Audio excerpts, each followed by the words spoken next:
Hello, everyone. This is Jay Dobbins, your host of the Marvel DC Universe Fan Club. We're now episode 153, and I'll be doing my review on Captain Marvel. So, spoiler alert, if you have not seen the Captain Marvel film, I strongly suggest you do not listen to this episode. You've been warned. So, the movie takes place before the events of, all the other movies, like Iron Man, Thor, Avengers, Guardians of the Galaxy, what else? Of course, Black Panther. It takes place before, prior to the events of most of the Marvel films, except for Captain America: The First Avenger. So, the film that's right, takes place in the 90s, in 1995. So, but in 1995, on the in the Kree's Empire capital planet of Hela, Star Force member Veers suffers from, that's what they call Captain Marvel on the planet of Hala, Veers.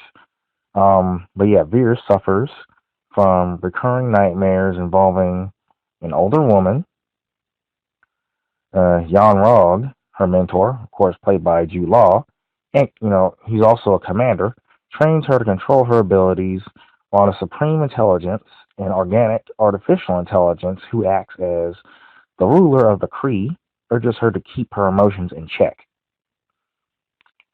During a mission to rescue an undercover Kree operative infiltrating a group of Skrulls, alien shapeshifters with whom the Kree have been fighting for centuries. Veers, Captain Marvel, is captured by Skrull Commander Talos, played by Ben Mendelsohn, and of course, forcibly subjected to a memory probe. She manages to escape and inadvertently pilots a pod to Earth, crashes in Los Angeles. Her presence attracts the attention of S.H.I.E.L.D. agents Nick Fury and Phil Coulson, played by Samuel Jackson and Clark Gregg. But whose investigation is interrupted by a Skrull attack. In the ensuing chase, of course, Veers / Captain Marvel chases the Skrull to a subway train. And of course, she's trying to figure out who the Skrull is. Of course, because they can shapeshift into anyone. So while she's looking for the Skrull, she runs across someone reading a book, and it happens to be Stan Lee. So Stan Lee, of course,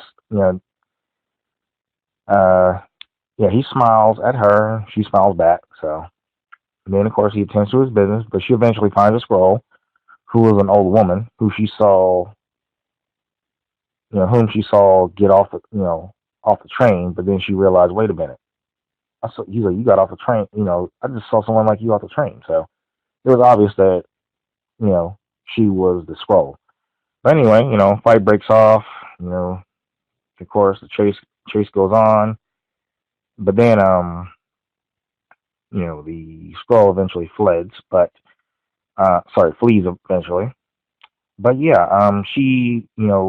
so Veers covers a crystal containing her extracted memories, and Fury kills a Skrull impersonating Coulson. So, that was, while they were chasing her, while she was on a subway train. So they were also doing a chase as well, following the subway train. But anyway, Talos, disguised as S.H.I.E.L.D. Director Keller, convinces Fury to meet and work with Veers.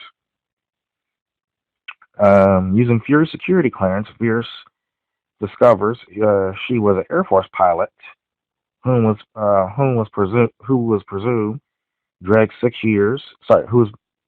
dead 6 years earlier after testing an experimental engine designed by Dr. Wendy Lawson, whom she recognizes as the older woman from her nightmares, and a friend of former pilot Maria Rambo. So the two escape from Talos in a cargo jet with Lawson's cat uh, Goose stowing away, and fly to New Orleans to meet Rambo. A pursuing Talos arrives at the Rambo house just as Veers discovers her real name is Carol Danvers.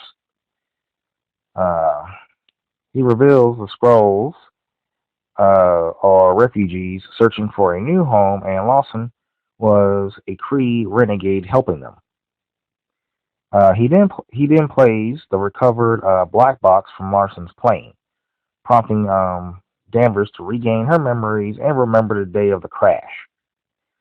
So Lawson told her to destroy the engine's energy core before being killed by Yon-Rogg, who people thought was a Kree that killed Lawson, but it was really him.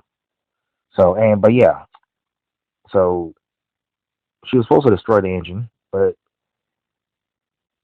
well, she did, and then of course she absorbed the energy from the ensuing explosion that at the cost of losing all of her memories.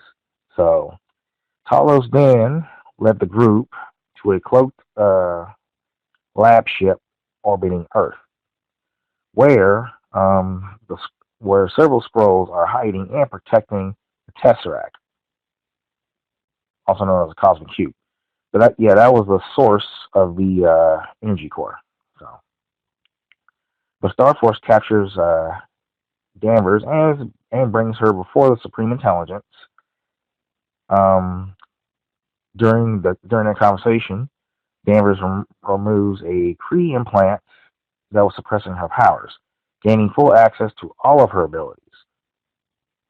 A battle then ensues, during which Fury retrieves the Tesseract and Goose, who is revealed to be an alien housing a pocket dimension, of course, consumes it before scratching his left eye and blinding him. So Danvers destroys ballistic missiles fired by Kree official Ronan the Accuser, forcing him and his forces to retreat. She then overpowers Yon-Rogg on Earth and sends him back to Hala with a warning to the Supreme Intelligence. So Danvers departs to help the Skrulls find a new homeworld, giving Fury a modified pager to contact her in an emergency. Meanwhile, Fury drafts an initiative and changes the name after finding a photo of Danvers boarding her Air Force jet, which bears the sign Avenger. So, but in the mid-credit scene, of course, set in the present day, Steve Rogers, Natasha Romanoff, Bruce Banner, and James Rose are monitoring the pager which Fury activated prior to his disintegration. When Danvers appears and asks for Fury's whereabouts. In a post-credit scene set in 1995, Goose climbs onto Fury's desk and regurgitates the Tesseract. So, but yeah, that's pretty much it. So, I'm gonna be honest with you. I'm gonna give this movie a 7 out of 5. Sorry, not 7 out of 5. I'm gonna give this a 7 out of 10. So yeah, 7 out of 10. Because one, you know, it was not a whole lot of action. There was some action in the beginning. The fight, like when they're on a planet trying to find um, who was that? Their who were they looking for? They were looking for I would say their spy, but there was another word. because they were. What was that word again? I'm sorry. What was the guy? I guess he was an operative or something like that. So yeah, that's right. An undercover Cree operative. You know, I like that part where they were, fighting the Krees, and I like the part where Captain Marvel was fighting the Krees on the ship while she was bound. So that was a good fight. She pretty much brought them all down. I was like, wow. So that was good. The special effects were, I wouldn't say excellent, but I liked it. They was interesting, decent. So the CGI was decent. I just wish that they could have done more on the film, and I just wish that I just wish they had kept the politics out of it. I mean, Brie Larson's an advocate, which is cool, but I think that when she made controversial remarks, I think that's pretty much what probably cost this film a lot of money domestically. It probably made people not want to watch the film, but I wanted to watch the film because one, it ties between Avengers, Infinity War, and Avengers Endgame. So that's why I wanted to see it. I mean, plus it's Marvel anyway. But yeah, I like the movie got interesting at the beginning, with the fight between the Skrulls and the part where she regains all of her abilities. So that part got my attention a little bit. So the movie was okay, but it wasn't good. And I wouldn't mind watching it a second time. So since it ties to Avengers, Infinity War, and Endgame, that's why I probably wouldn't mind watching it over again. So or more than once. I'll probably still buy it on iTunes. But I did. But yeah, I liked her suit. Brie Larson's character was. I like. She had an interesting personality, and I like how they brought Coulson in. So of course he was more important. He was very important to Shield. So, and I like the chemistry that Brie Larson's Captain Marvel, and Samuel Jackson Nick Fury had. So they had interesting chemistry in the film. Um, there was more humor than action. So I ain't gonna lie, there were some funny parts in there. But I say the movie was fair. I feel like they were trying to cram things in, and also, Captain Marvel was a man, not a woman. But that's what Dr. Larson's name was, Marvel, pretty much. But yeah. So they made some slight changes, you know. So you find out later on, and of course, there was a unique twist. The whole time you thought the Skrulls were the bad guys, when the bad guys were the Kree initiatives, pretty much. So it was yeah. So that was a unique twist. So the Skrulls were not the main antagonists in the film. The Krees were, pretty much. So yeah, Kree, so yeah, Skrull good, Kree bad. But not all Krees are bad, so keep that in mind. But I feel like they could have done more with the film, have some more action besides just those two parts. But yeah, I feel like yeah, I like how they did CG. I like how they did Samuel Jackson and CGI to make him look younger, so that was good. I think they probably did the same thing to Coulson as well, but I like how they did that. So I like some of the special effects, but the CGI looked pretty obvious. And Captain Marvel was flying around, so doing her thing.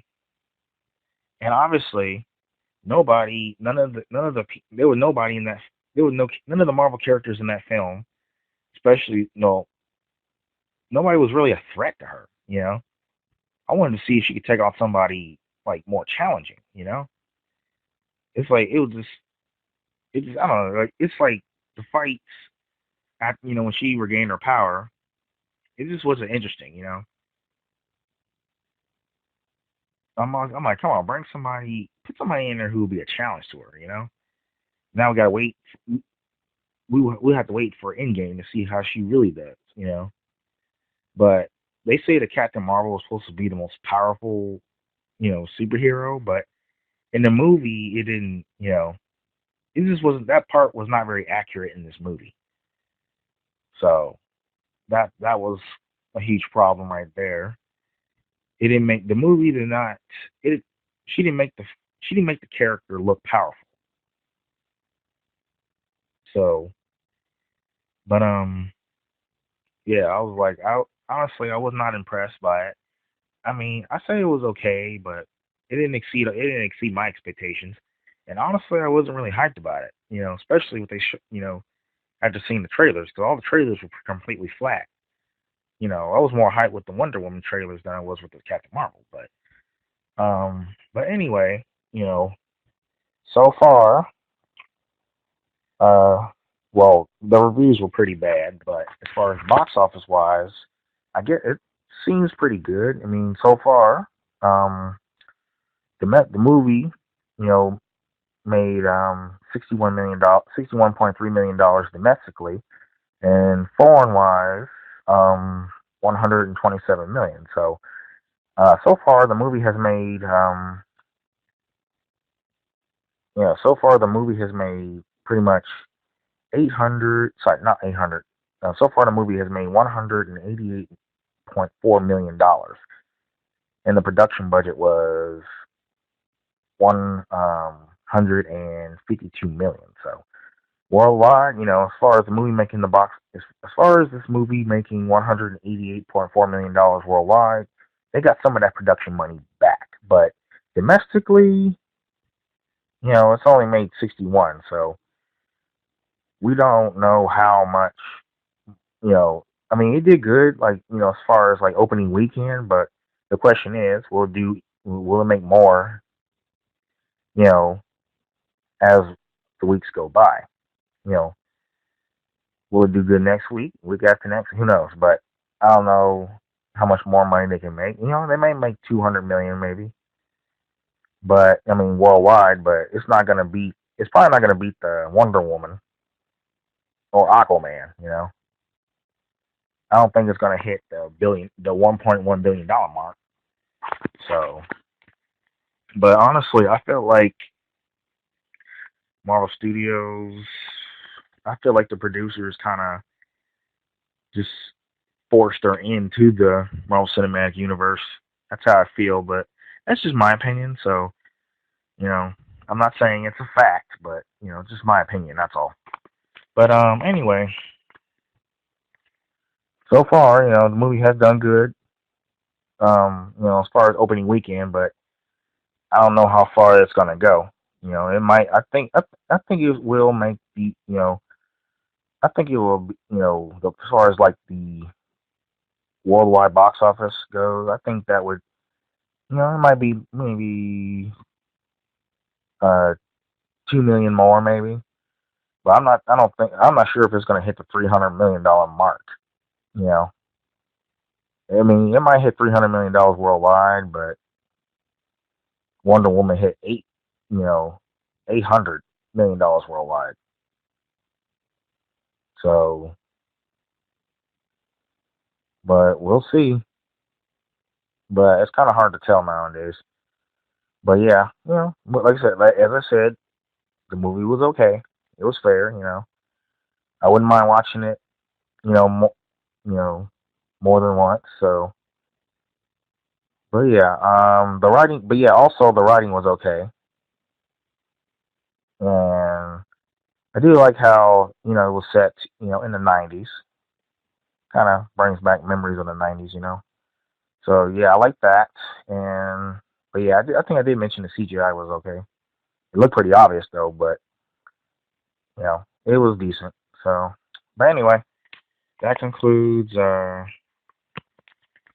this review. Feel free to visit us and like us on Facebook. We're available on iTunes, the Google Play Music app, YouTube, and of course Spotify.